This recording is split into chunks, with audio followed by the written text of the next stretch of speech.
Well, thank you for coming. Can you just tell me about your position, where you teach at, how long you've been teaching here? Yeah, an 8th grade language arts teacher at a public school in Colorado. And I've been teaching here for 4 years. Okay, awesome. Well, thank you.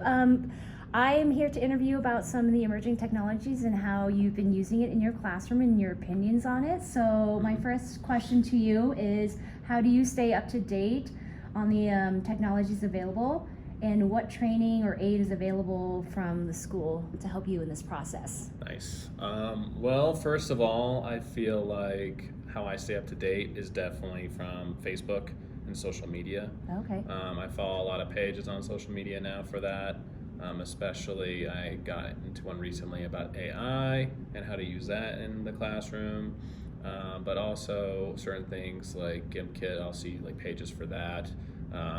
Basically just teachers talking to other teachers about how to utilize their resources and make it, the best they can for the classroom. Mm-hmm.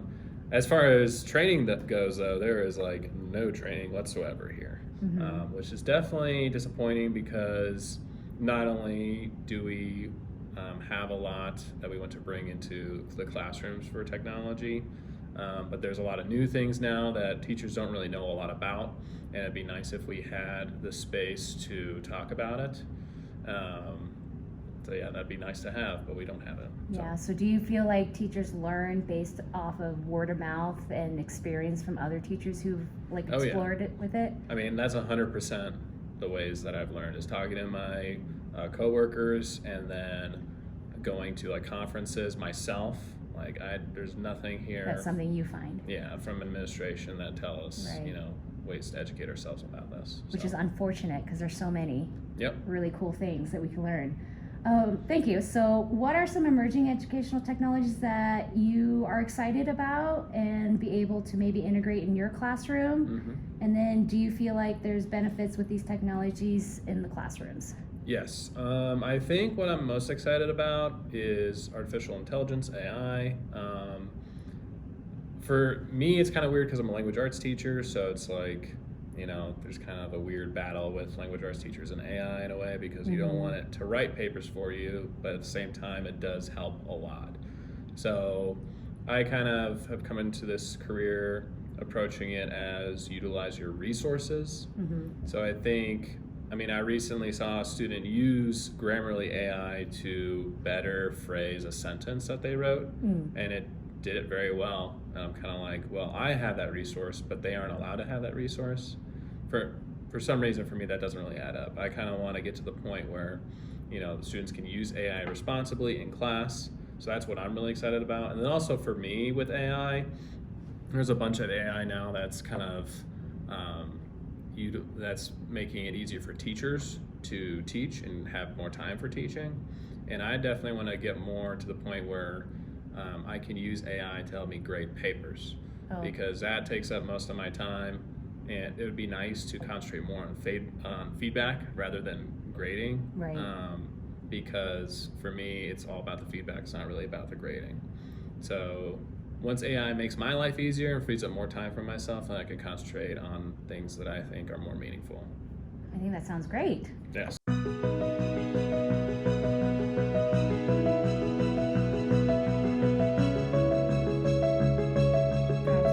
So based on the stuff that you told me about this module, I definitely use gamifying a lot, especially with GimKit and Blookit.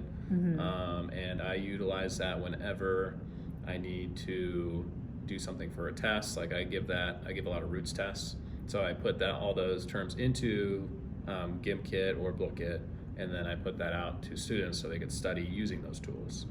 And also it's a good way to, if there's any like downtime in class, that's a good way to quickly, excite students and engage them in something when you don't really know like what to do during that time. Right. So for me, that's something that I've been concentrating on a lot, is the gamifying. So. Oh, gamification. Yeah. It works great in math class. Yes, definitely math. Language arts, it works pretty well, but it's mostly for like roots and things that have a direct answer, of course. But so skill-based. Skill-based, yeah. And memorization too, for gamifying it. it's not just a Quizlet that you're flipping note cards through. Right. Like you're actually engaged in it. So Do you use any of the data that it collects from GimKit or Bookit? Do you use that to guide your like next steps? not really, actually, for me Okay. at least.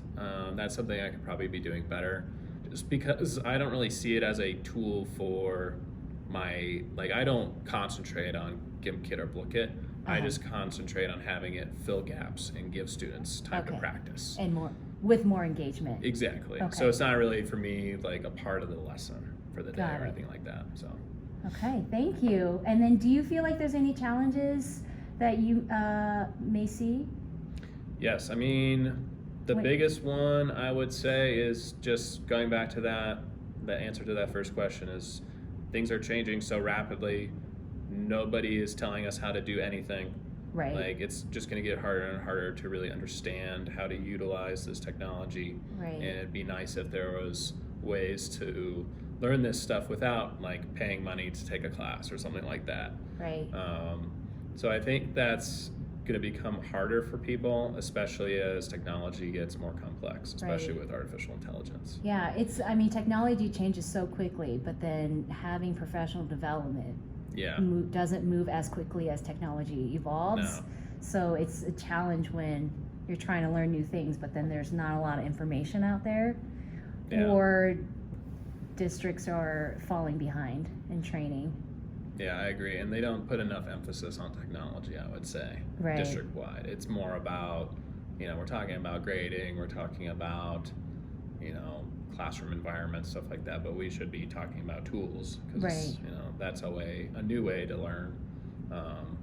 And at some point, it's going to get to the point where it's too far ahead.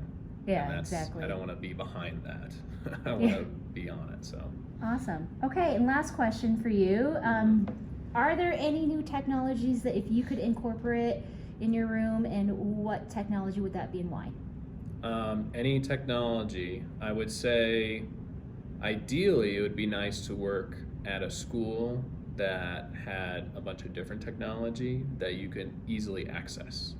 So, like, for example, in our district, we have a school called the EPIC program, which has a bunch of different kind of courses you could take around jobs.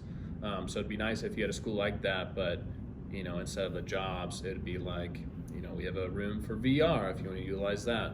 We have a room for 3D printing. You can utilize that. Right. I mean, the makerspace is great, and we definitely utilize it, but at the same time, it'd be nice if there was more. So just having that access, I think, is ideally what I'd want. Right. Thank you. Cool. Awesome.